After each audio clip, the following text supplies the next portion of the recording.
David Eichel, Elliot Clough, Sean Bach for HawkeyeInsider.com, 24/7 Sports. About 2.5 hours post Iowa fall practice, the only open practice that we're going to be able to see, and probably our last that we're going to hear from Kirk until game week. A lot to take away. Guys, that ended up cooling down for you out there. I know I was sitting pretty in the press box, but it seemed like it kind of got cooled down near the end. The clouds coming out probably saved both Sean and I from getting fried. I mean, we've both spent some time in the sun this summer, but I feel like I am still a little red. But yeah, definitely helped out, cooled it down a little bit, because we've had some miserable kids' days before, and this was in line to possibly be another one, but this one ended up not being too bad. So yeah, this and media day where we ended up going inside the Haynes facility, which, I mean, honestly, it was probably hotter yesterday, like in that facility, because there was just like no airflow whatsoever in there. I mean, the sun would have been a different story, like had we been outside, but at least there would have been like some airflow. But I mean, it is what it is, and you know, it was a perfect week this week, outside of like the last 2 days weather-wise, like in terms of the heat, and it just so happens that 2 days like we're out there, like we actually have to work. So, oh my God. I tweeted this out. I don't know if I said anything to you, Dave. I said something to Sean. I picked the worst time to try natural deodorant. Oh my God. I left media day yesterday and I like put my bag on my shoulder and I was like, oh my God. So note to self. You probably got from some of the players though too, because the players were laughing at all of us because all the media members were sweating their asses off, dude. I mean, it was really brutal. Jeff Dubroff had like his stomach stained and all that. Shout out, Jeff. That's my guy. The full video I got of Kelvin Bell. He goes, "Oh, I better wipe off. I'm going to look like a honey bun."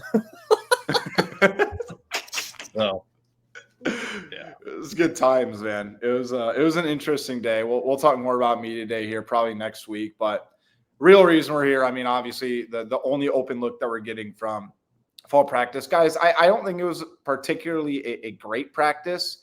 I don't know how much more I know about this team, but probably the one thing I'm 100% sure about, the quarterback play is worlds better. I mean, it is bar none. It is the best room they've had in at least the turn of the decade, right? Like even Hecklinski looks competent back there. Got to give a shout to Hank Brown. I know we're going to talk about Mark Gronowski, but I'm going to shout Hank Brown because I remember back in the spring when Sean and I were talking about it, and I said, look, I don't want to overreact too much to one practice. But Hank's spring game was bad. I mean, it was absolutely brutal. But for him to go out there, and I think it was his first throw, right? Who did he hit? Did he hit Vanderzee in the end zone on that kind of over the shoulder? That was a perfect throw, and he had some really good he just looked more smooth throwing mechanic-wise. He looked a lot more comfortable. I still have my speculation when the pocket collapses. I think he panics a little bit too much, but he looks so much more improved. And obviously Mark Gronowski threw some darts, man. His downfield passing was some of the best passing I've seen Iowa quarterback have. Nate Stanley, maybe Spencer Petras when he was really feeling good. Now, I know people are going to laugh, say it's not a high bar, but that's still a significant step forward compared to what we've seen the last 3 years. Yeah, the bar is the floor. Compared to Cade McNamara at this time last year, Mark Gronowski would be winning the Heisman. Like if you had to compare those two, Mark was astronomically better. And of course, there are fans from other fan bases that are going to comment on some of these plays and be like, this is a sack, by the way. Well, no, not really on some of those really nice throws, one. And two, you don't know that for sure unless it's either a clear path or you're in the middle of a game. So, and you don't know that Mark wasn't going to adjust to make that throw. Like the deep shot to Reese, I think is the one that stood out the most, but like he's clearly cultivated a connection with Seth Anderson too. Now that Seth is healthy, he looked a lot better today than what we've seen from him, other than, maybe 2 or 3 catches that he's made in the last few years. The first quarter, when Cade McNamara's first quarter, that's about it. But Mark wasn't perfect by any means. The snaps and fumbles aren't good. Like they're gonna have to clean that up in the next 3 weeks. Yeah. And you're going to have some of those issues, like with a guy who's been out for a long time, hasn't worked extensively with Logan Jones and the running backs. So they're going to need to clean some of that up. Obviously, there was the pick 6 by Cohen. I didn't really get a great look at that play. It looked like Lauk kind of got lost in the setup for the screen. I didn't even see who he was trying to pass it to, but it just went straight to Cohen. Other than that, there were a few throws that he just barely missed where you're working on chemistry and timing and stuff like that should get shored up. But like that aside, holy crap, astronomically better from him down to Hecklinski at that quarterback spot. Like if we were 2 years ago, last year, I think Hank Brown would have been the starter in that quarterback room based on what we saw today. Yeah, something really quick. I want Sean to jump in here. And Elliot, you were there for Kirk Ferentz's interview, and I asked him about how do you kind of compare the strides in the passing game with an injury-riddled defensive back room. And he said, look, we got to take the positive and the negative. You need to really learn how to assess it and give credit to both groups. But he said there were times when he really looked at Mark. He said earlier in fall camp, he was missing throws by about that much. And now the gap is just thinning practice after practice. And that first one I think about was the Aston Ostrenga, that corner. He threw a beautiful pass there. I thought Aston, if he could have gotten a foot down, but there were times where he only put it in a place where his receiver could get it. But Sean, jump in with kind of your thoughts about Mark. I was pretty impressed compared to what I was expecting. Yeah, that comment that you made about what Kirk said in terms of he's kind of thinning that gap a little bit, that's really encouraging because there are times in fall camp where you see guys that they improve, but then they take 2 steps back. Even if, say, Mark takes a little bit of a step back, it's not an astronomical step back like maybe we saw in Kids Day last year, the last couple of years at the quarterback position. The fact that he's continuing to get better and he's continuing to make those strides forward and just continuing to improve like little by little, like that's really encouraging to hear. And the fact that it's getting like better and better each practice is really promising. And you saw it with this wide receiver room too. I mean, to me, it felt like there was a top 4 kind of solidified going into today, or at least it felt like it. Jacob Gill, Reese Vanderzee, Seth Anderson, who I think is probably the favorite for that number 3 spot based on today. And then Sam Phillips at number 4. And then you have a gap, Dayton Howard, Jerry Bowie, KJ Parker, Caden Weechen, however you want to put it. But yeah, it just felt like there was more like plays were just bound to be more successful in the passing game.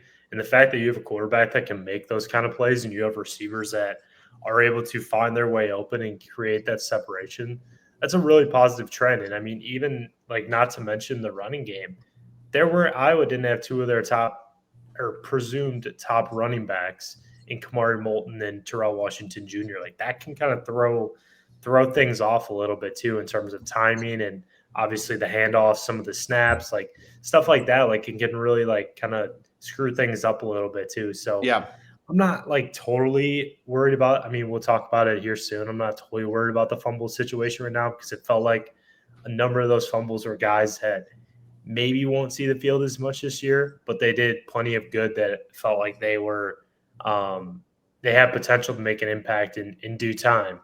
But with Gronowski, just the fact that, okay, you see that there's a guy that can throw the ball downfield a little bit, timing's getting better, his mistakes are getting smaller, and just like he's just steadily improving. That's a really positive trend because at this time last year, it's kind of like, whoa, like panic time was kind of setting in early. And, now that you have Hank Brown and Jeremy Hecklinski too, who I think are more like definitely more suited in backup roles this year in the Power 5 ranks, like no doubt about that. But the fact that you have those guys back there too, you feel a little bit comfortable. I liked what I saw from Hecklinski a little bit. I know Tim Lester said that yesterday where he's kind of got a little bit of a swagger in a way where he can make plays with his feet and make plays off platform. And Hank Brown's not necessarily that, but I thought the touch that he put on a number of throws and the way he was able to fit in some of those windows too was really impressive. But the fact, I mean, to sum it all up, I mean, the fact that Mark had those moments, especially early on, but obviously there was still some, moments later on in practice, which could be timing, could be other things. but also that kind of goes to speak of the defensive line. And once they kind of figured things out too a little bit today, it seemed like that, they kind of took things over in a way. So one thing quick, Sean, maybe I just missed it because I was tweeting videos too, but what makes you say that Sam Phillips is, clearing away in that top 4? Because I didn't really see him do much today. Yeah, no, I kind of just took it away from the first red zone snaps that they did to start practice. The 2 receivers were Seth Anderson and Sam Phillips. Those were the 2 guys that were, they paired together. And it could also be another thing too, where I think a lot of people kind of assumed that Phillips and Anderson were competing against each other for that slot. But it also goes to show that there are potential combinations or different combinations that they can use with the receivers that they have that maybe some people didn't expect. Like, hey, maybe you can put Jacob Gill and Jarrett Bowie on the field at the same time. Maybe you can put Dayton Howard, Reese Vandersee on the field at the same time. Like, there's different ways that they can use these guys. And, I get what you're saying too, like in terms of he didn't really do much, but I thought he was on the field like a decent amount. And the fact that he was on the field a lot with those ones, maybe I'm overthinking it because, probably like I said, he's still probably in that second group, like right on the fringe though. I think just based off him getting those first team snaps, like was that kind of just stood out to me in a way. Okay. I also think a couple things. One, Bud Meyer yesterday, just kind of re-watching some of the other interviews, he's preaching versatility and players just understanding how to run routes in 3 different positions. So I don't think that the position's actually going to matter as far as personnel goes. And also on that Gronowski pick 6, I wouldn't overreact too much to Gronowski throwing the pick. And what I mean by this is this. I think you need to give Cohen Entringer a lot of credit for reading that screen beautifully, and he just took that back. But 2, I actually thought Lauk got off his block late, and that's what really, it just screwed up the timing of everything. And then, look, I get Mark probably could have threw the football away. Like that's the one thing I would say. If it's a broken play, it's a broken play. If you don't think you can drop it in there, don't even take that chance. But I thought Trevor Lauk got off his block late. But the other thing is, and this is something that's kind of hard to explain, I thought both line of scrimmages were great. I thought the right side, the offensive line, was fantastic. I think Yosei Epinesa getting some run with the backups was very interesting to me. Just from being a true freshman, I don't know if he's still on that fringe of potentially playing this season or if they're going to redshirt him, maybe play him in 3 or 4 games. Logan Jones, I thought was great. I do think the one quote unquote encouraging comment regarding the ball security was Kirk said, I don't want to say this happens every year, but he goes, it happens every single year. And he said, it's been worse in other years too. And you got to think about from Gronowski's perspective too. You have one of the best centers in college football in Logan Jones. Gronowski's still getting back in the swing of everything. And you think that he has 3 weeks to be able to clean up all this and really get back in the full football routine. I'm not going to say I'm not worried about it, but guys, I'm really not worried about it. But the one question I have for both of you is, because you guys might have had a better angle on it. We know the shotgun snap he missed twice, right? That I think he should have caught him, etc. Was that fumble when he was handing the ball off to Jazz? Was that due to the exchange? Was that Jazz not holding onto the ball, or was it Mark Gronowski not putting it in Jazz's bread basket? Because I don't know based on my angle of it. I cannot see it. I would need to go back and watch it just like you would. It looks like Sean's doing that exactly right now. But from what I remember, it was just an exchange. I didn't think it was, I really didn't even think much of it. I do think it's similar to, excuse me, the snap issue in that it's just chemistry. Like it's just time that they have not spent together. So I like you said, I wouldn't say I'm not worried about it, I guess, but I'm kind of not worried about it. It's something to keep in the back of your mind too. And one other thing I meant to bring this up, guys, Dayton Howard had a fantastic day too. I mean, he had 3 catches on 1 drive by Hank Brown, and I still think his upside is as high as anybody in that room. I think he's probably a year away, but that's a guy who I'm kind of pinpointing as saying, hey, he could really be a starter next year. And I wrote this in our takeaways. The one big issue I have with Dayton Howard, he's got the size. I think he has the speed. I think he has the route running still getting cleaned up a little bit, but he's got some good strength on. He needs to get out of it. He needs to release faster on his routes. and his break and just his get off of the line of scrimmage when the ball snapped, I thought he was a tad slow from time to time today, and I think that's kind of his next step. That's probably something I need to go back and look at too. But that the thing that stuck out for me with Dayton from Dayton's play today is that diving catch on the throw to the opposite sideline that Hank made, and Dayton laid out and grabbed it. It was like a 15-yard gain, so it's not like a 40-yard bomb that he dove and caught. But the fact that that's a tough throw, first of all, making it to the opposite side of the field, and Dayton laid out and made the catch. And that's another play that you look back at last year and the personnel, and it just doesn't happen. Yeah, and going back to the Jazz clip, it looks like it was kind of like not a great handoff, but also Jazz slipped like right after he received it, and then Carson Sherrar kind of just came in and punched it free. If that's a clip that you guys are here. I'm pretty sure that's where he and Harrell or whoever it was hop on it. Yeah, see how he kind of slips there? Yep. Okay. Yep. That makes a bit more sense. And I think that just goes back to reps. Thanks for finding that, Sean. I think that just goes back to reps and chemistry.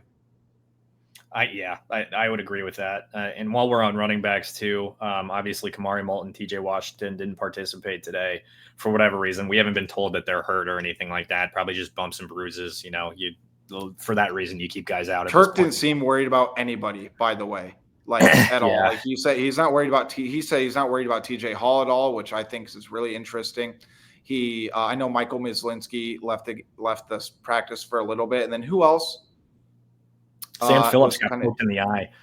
Yeah, that's what it was. But Kirk said he wasn't worried about either one of them. Yeah. Oh, it was the eye. I was concerned it was like he got hit in the head because he was kind of like walking like a little weird off the field. Yeah. But I wasn't there for Kirk, so I didn't hear what the official diagnosis was. Yeah. But my point being is that Nathan McNeil, like he might not play this year just because of, might not play a lot. Might redshirt with 4 games, what have you. Like Sean, you and I cover recruiting, and we were both covering his recruitment when he made his decision. I don't know how he went so under recruited. Like it's just a bevy of talent in Florida or what, but he could play this year. His ability to get in and out of cuts. Like one thing that I've referenced a bunch on shows that I've been on is I had a source describe him to me as lightning in a bottle. Like that's just what he is. He can make a play. He's over 200 pounds. Kirk shared that with us today. People were like, he probably weighs like 180. He's over 200 pounds. So, his playmaking ability is incredible. It's really impressive. And for him to break through and be part of that rotation, so to speak, at that age when this group is so deep is really impressive. Again, I don't know how much he sees the field this year with those top 3 backs probably getting the majority of the reps. But today it was just another affirmation that he is playable if you need him, if you need to play him. Yeah, it's going to be fascinating to see what that running back room looks like because, I know a lot of these coaches want to keep things like a mystery in a way. But I remember Omar Young, people asking him about it yesterday. He's like, yeah, it's an open competition. Like, there's no number one. I think we presume that it's Kamari Moulton and then Jazz Patterson, TJ Washington. Who knows? Maybe Jazz and TJ can kind of flip-flop. But Xavier Williams, every time we see him play, it's the same thing with Nathan McNeil. Like, we've seen Xavier play more than Nathan, but Xavier just finds a way to make plays or can just produce. Like he had a couple nice runs today, I thought that were pretty impressive. Like just the way that he's able to move at his size. And I told you guys when he was walking past us by the tunnel, I was like, dude, look at his lower half. Like his legs, like he has tree trunks for legs. Like I know people use the term tree trunks for legs like pretty loosely, but this guy is just like built like a Big Ten running back. And Elliot, you had that in that. Yeah, and that VIP piece that you had a couple weeks ago, your source said that he's just impossible to take down. Like he is just so hard to take down. And I think with this running back situation, it's kind of like which guy of the top 3 right now do you see as like a guy who's hard to take down? Like, yes, there's Jazz Patterson, but I think Xavier Williams is just like way more fluid of a runner which makes him way more natural in that kind of, maybe third down, short distance back spot. Like I think it's going to be Jazz, but I think all around, like Xavier Williams is kind of the guy where I'm like, okay, like, can he push for snaps this year? Like, I'm really fascinated to see what he brings to the table in terms of that, because he's really a different running back that Iowa, I feel like, doesn't really have in that top group right now. And like, what have we seen from Jazz Patterson in the last year and a half? I mean, I don't know of a notable play off the top of my head from last season. Right. And he wasn't like, what stood out today? The fumble. I couldn't tell you another play. He's a tremendous He's a tremendous blocker in obvious passing situations like that. Sure. I'm not saying that's his best skill, but he's probably the best blocking running back that Iowa has, and he's really good at it. But yeah, I mean, I get it. I mean, I get it. Yeah. So yeah, that does play a big part too. Like with pass protection, I know they seem to. I think we all like bring up like that Iowa, like these guys as runners, but I think one thing that the coaching staff always seems to remind us is like, hey, pass protection is pretty important too, and being able to pick up blitzes and kind of be that last line of defense for the quarterback. Like that's really critical in this offense. I do want to flip over the defense because there's still some notable things that, quite frankly, guys, I don't feel like I know any more about the linebackers than I did entering today. Like it just seemed like, it seems like, I mean this in the most respectful manner. Maybe you guys have a different sort of theory on it. They just were there. They just went through the motion. Like there's really nothing that really popped out to me. I thought Carson had a handful of really nice plays, but other than that, it's just kind of like they did what they needed to do. Right. The other thing I will mention really quick that Kirk Ferentz said about Mark Gronowski is he praised his decision-making. He just goes like, he has incredible judgment just when in certain football situations, as far as getting rid of it, when to take off and run, when to take a shot downfield. And Mark Gronowski clearly trusts his receivers. Like he puts them in a position to make 50-50 catches. And I can't remember the last quarterback that felt as comfortable doing that throughout his Iowa career than, I mean, I'm serious when I say this. It might go back to Nate Stanley, because even Petrus would not take 50-50 shots down the field too often. Like Gronowski really kind of has trust in his guys to be able to go up there, make a play. So that's a big deal. I just wanted to throw that in there, but I want to go back to the linebackers and the secondary. Secondary, obviously, they have some big injuries right now. We'll see what happens to TJ Hall. Really like Cohen entering or playing cash. I may have switched my tune on that, by the way, after what he's been able to show. But I don't want to say I'm worried about linebacker play right now, but I have a lot of question marks if they're really ready to kind of take that next step forward. I can't help but think that Jaden Montgomery is going to see some considerable snaps this year. Just seeing the way he moves on the field, and I mean, he's a bigger physical specimen than Jaden Harrell is. I think Carson Shire is more or less a lock at the will. I don't know about Leo. I don't know what that looks like going forward, but yeah, I mean, Sean asked me if I had any takeaways for our VIPs when it came to linebacker, and the only thing that I could think of was, well, Preston Reese played the Will and the Leo for the twos, like, or the threes, or wherever he was at. And like, other than that, I mean, maybe just doing their job is what we should expect this year. Yeah.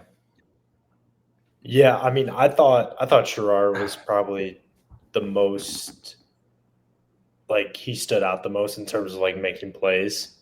There's no secret of that, but like, yeah, you mentioned it. I think a lot of us are just like, okay, like how many tackles is linebackers going to have? Like, how good are they going to be? Like, and you're right, Elliot, that's a good point. I think it's just doing your job is going to be one of the really big things for them this year, because there really isn't a lot, like, flash wise. I think maybe it helped that, I mean, tight ends probably weren't featured as much, so we didn't really get to see how they covered those guys. Like, the run game, like, was good. I mean, they had a couple of guys that were able to get into the backfield at linebacker. I think I remember Jaden Montgomery making a couple of plays too, but it feels like that's one unit where the less we talk about them, the better they probably are. Like, kind of the offensive line in a way.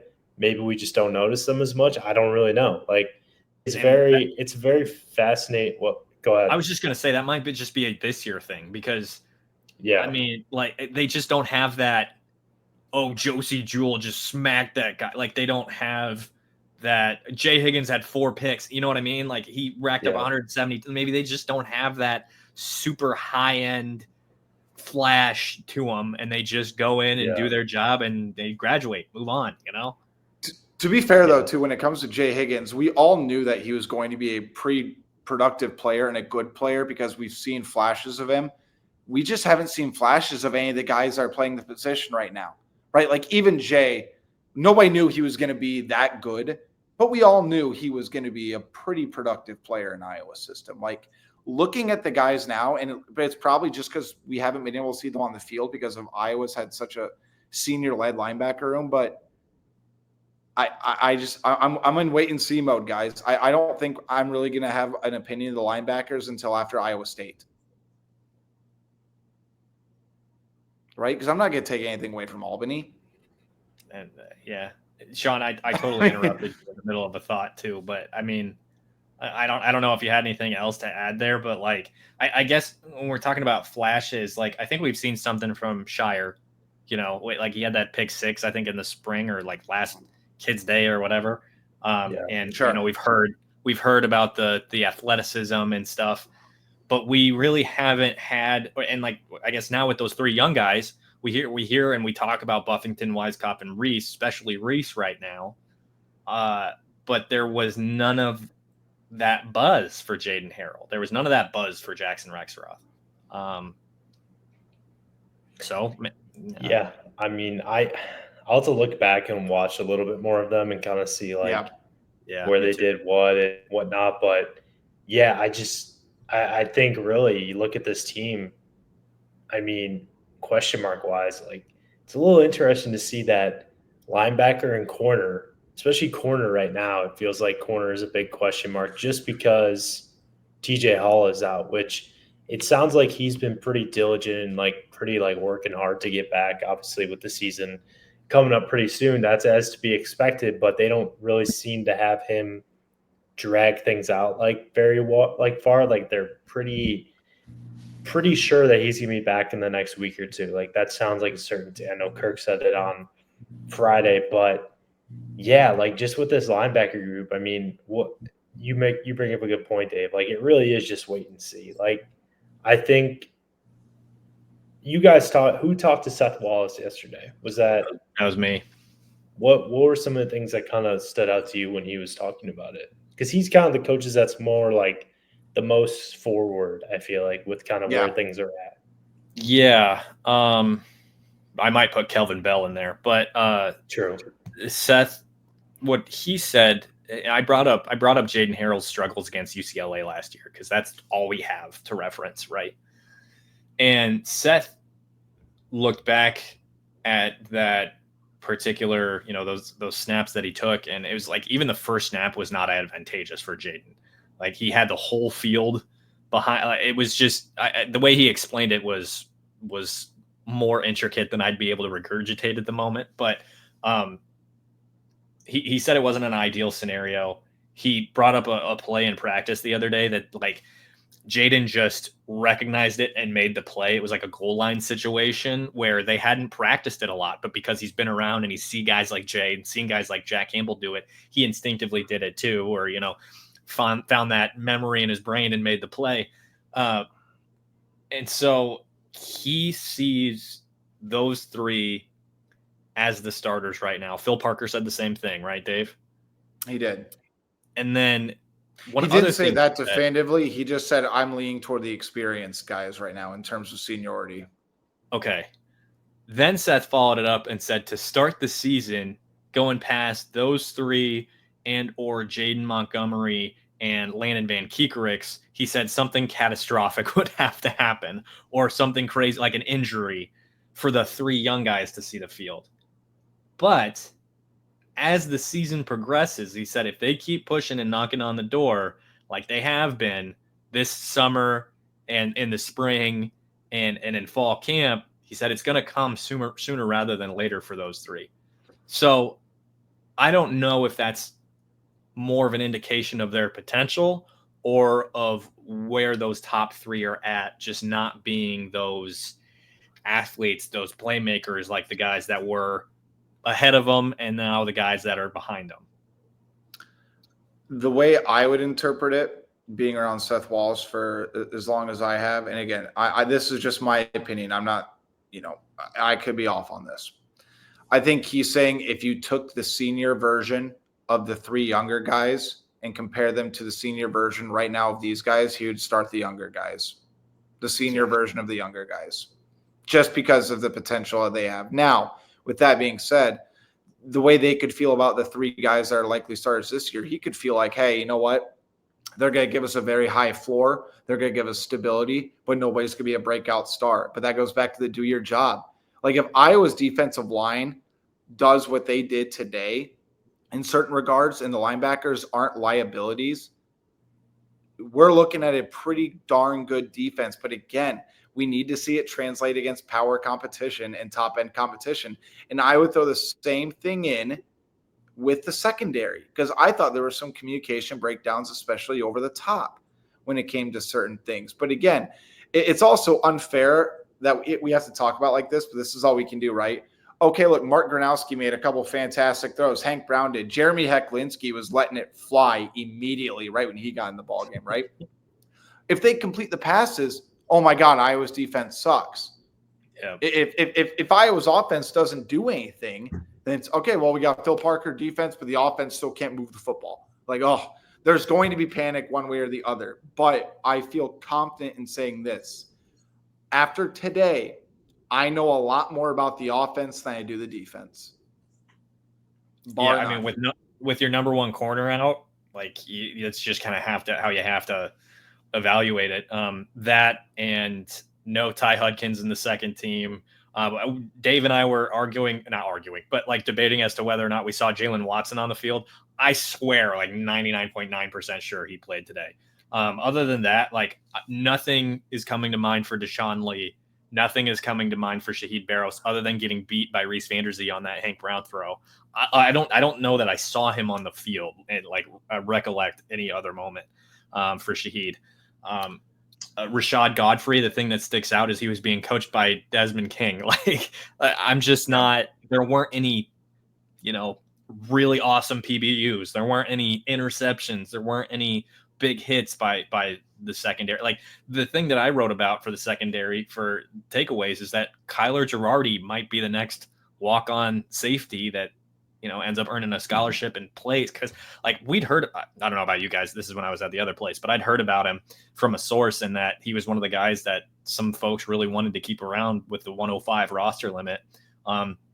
Because he hits hard, he's good in coverage, and we saw that today. I think he popped a running back on a run, or maybe it was a catch. I can't remember exactly. But like other than that, and Cohen's pick six and Zach and Xavier, being what they are, I'm just I don't really have much to say. I'm very and it's almost exciting from the standpoint of the non-conference outside of Iowa State could be a little bit interesting. All right, I get it. It's going to be a drastic step up from, going from Albany to Iowa State, then going back to UMass. But at the same time, I need to see these guys in full game speed. I saw pops and flashes. I think if you're an Iowa fan, and I think Kirk is exactly right from this regard, this could be as balanced of an offense as Iowa has had in a long, long time. Not long time. I mean, I'm probably back to Akram Wadley, LaShawn Daniels, and they still had, they had Nate Stanley. That feels like a long time ago.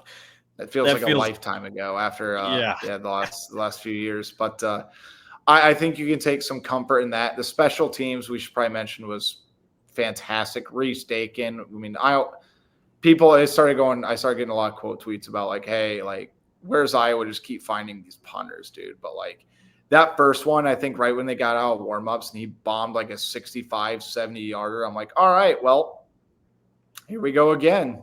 Right. But I do think this could be as balanced of an Iowa team as we have seen in quite some time. I got one more. No, go ahead, Elliot. I was just gonna say I don't have a ton more to say on the offense, but like to stick on the defense, like TJ Hall has to be CB1, and he has to be, the Yes. great far and away. That guy's a dude, all Big Ten. You're talking about maybe all like you have to have that from TJ. He's got to be that guy. Yeah, it has to. I think my biggest takeaway from the last 2 days was when Kirk said that this is a team that we feel like is going to get better as the season goes on. I think that's a really interesting comment because that's kind of the norm with the Iowa teams. But it didn't feel like it was really the norm with last year's team. Because I think they kind of bottomed out, and I don't know if they really had like a group that you're like, okay, like we know what we have, but we just didn't get results. With this, like it just never really felt like there was like steady improvement.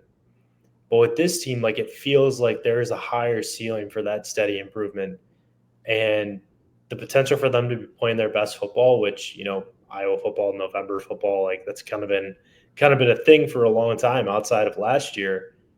I think there's a lot of like, if you get that Iowa State, I know we keep talking about that Iowa State game.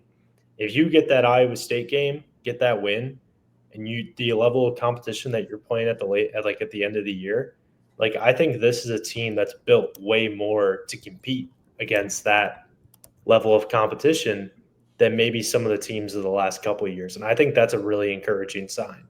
Yes, you got to get there, but I think just the way Kirk's comments were on it and just that there's a lot of question marks and the fact that they feel like there's still a lot more room for them to get better and for them to do it.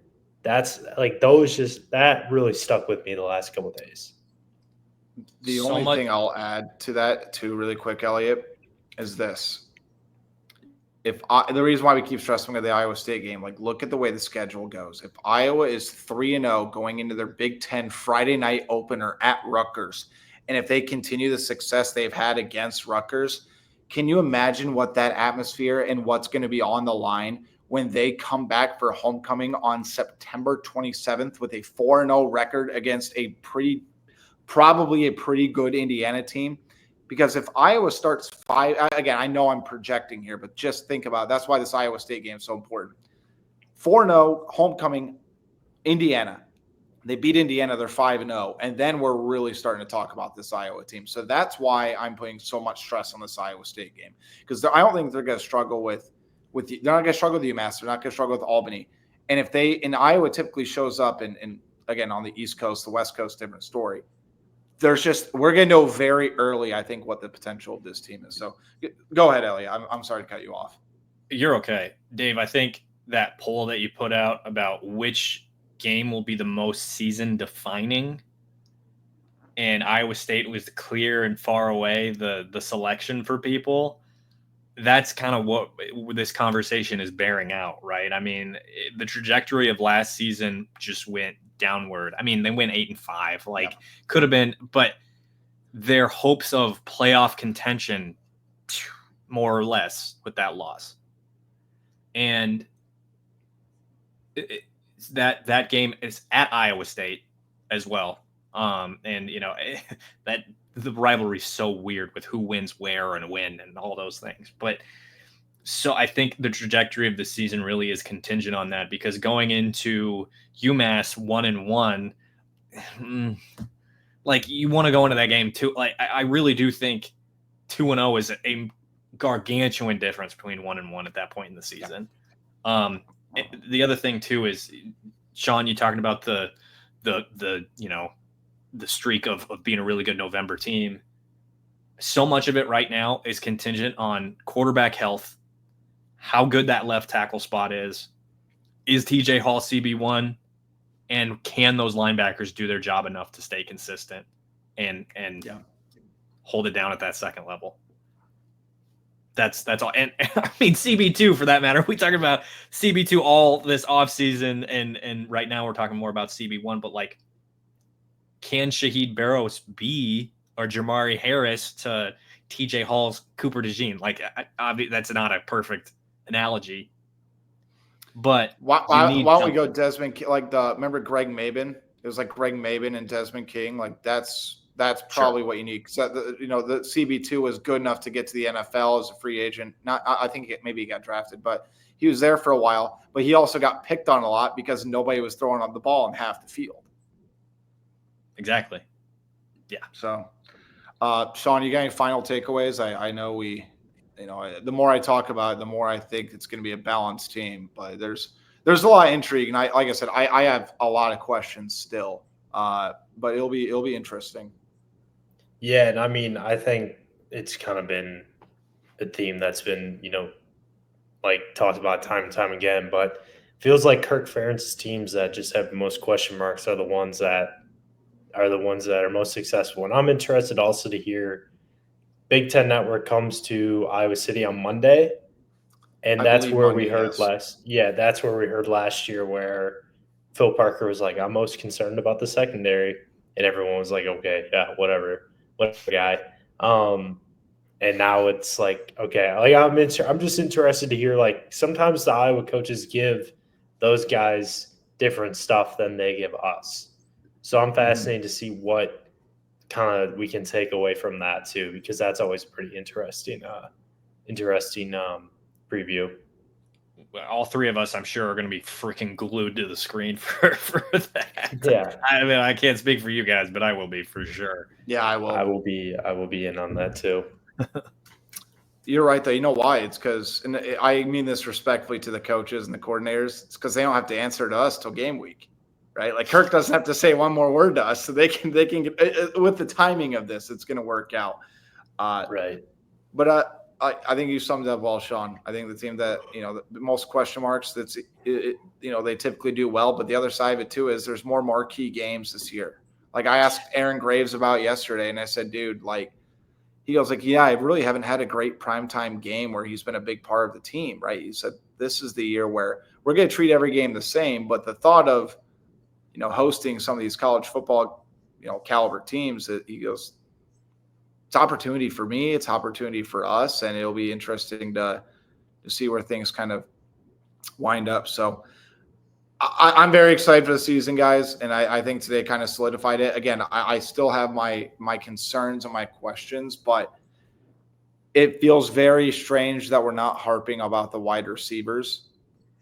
And we actually think that they're going to be capable. And they don't need to be all Big Ten. They don't need to be all conference, all American. They just need guys that can make plays. And the one other thing I'll say to sum this all up, then if you guys have any final things, we can go there. Mark Gronowski made his receivers better today. There were some throws where I'm like, he only the receiver could do that. And on top of that, he trusted his guys. And I think that's going to go a long way when you get in the the thick of it in the big season. And I mean, Reese Vanderzee looked like he made significant strides. And if he can be consistent, I mean, that he could be a dude. The Iowa fan base was kind of clamoring for Griffin Wilde to be a Hawkeye when he entered the portal this last offseason, ended up at Northwestern. I mean, one thing I said to Mark yesterday at Media Day was, I mean, you kind of have your Griffin Wilde and Reese Vanderzee, don't you? He goes, yeah, and Reese is actually a little bit bigger. So, I mean, and he had his fair share of weapons at South Dakota State, and he made them better too. And a lot of them ended up in the NFL. And I'm not saying, he's going to make Sam Phillips a first-round draft pick by any means, but he is very much a quarterback that this team has needed as long as he puts it on the field. And I'm still a little bit in wait-and-see mode because, like you mentioned, we haven't seen it live. We haven't seen it. So that's it for me. That's all I got. Yeah, let's wrap it up. I was going to say I'm all good. So, all right, HawkeyeInsider.com, Elliot Clough, David Eichel, Sean Bach, 50% off an annual subscription. Still going on. We're just going to continue to churn out the content. If you're craving for basketball stuff, I did have an exclusive interview with Iowa head coach Ben McCollum, who gave some great stuff. And for more coverage from Media Day, everything else, we'll have that in the next few weeks. So just stay locked in to HawkeyeInsider.com.